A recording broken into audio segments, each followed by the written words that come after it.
ఏమీ తెలియని కిరాతుడు ఒకడు వచ్చి, పంతులు గారు మీరు ఎందుకు కూర్చున్నారు ఇక్కడ అన్నాడు. విడిచిపెట్టట్లేదని ఆయన అన్నారు. కింద మనుష్యుడు పైన సింహం ఆయన కోసం అన్నాడు. అది ఈ అడవిలో ఉందా అన్నాడు. ఈ అడవిలో ఉంది అన్నారు. అయితే నేను తీసుకొస్తానులేండి, దానికి తపస్సు ఎందుకన్నారు. ఆయన నవ్వి అన్నారు, నువ్వు తీసుకురాగలవా అన్నాడు.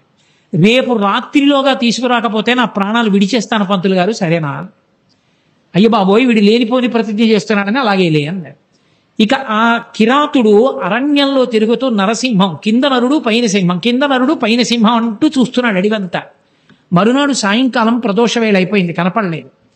అక్కడ బ్రాహ్మణుడికి మాట ఇచ్చాను, తీసుకెళ్ళలేకపోయానని చెప్పి చెట్టు తీగలు తెచ్చి ఉరితాడు పోసుకుందామని చెట్టు కొమ్మకి ఉరి పోసుకుంటున్నాడు. నరసింహస్వామి వారు ఆవిర్భవించి వచ్చి దర్శనమిచ్చారు. ఓసి దిక్కుమాలిన మృగమా, ఇంతసేపటి నుంచి వెతుకుతున్నానా, బ్రాహ్మణుడికి చూపిస్తానని ఎక్కడ దాక్కున్నావే అని చేతిలో ఉన్న తీగలు చేసి నరసింహస్వామిని కట్టి ఈడ్చుకొచ్చాడు. ఈడ్చుకొచ్చి పద్మపాదాచార్యుల వారి దగ్గర నిల్చోబెట్టాడు. ఆయనకేం కనపడలేదు. ఏమిటి నరసింహస్వామి వచ్చారంటే ఏమిటన్నారు. రాకపోవడం ఏమిటి, నిన్నటి నుంచి వెతుకుతున్నాను నిద్రాహారం లేకుండా, ఇగో ఇప్పుడు దొరికింది, సాయంకాలం చచ్చిపోదామంటే అన్నారు. ఈయనకి కనపడదు, ఆయనేమో ఇదిగో అంటారు. అప్పుడు ఆయన కనపడలేదు, మాట వినపడింది.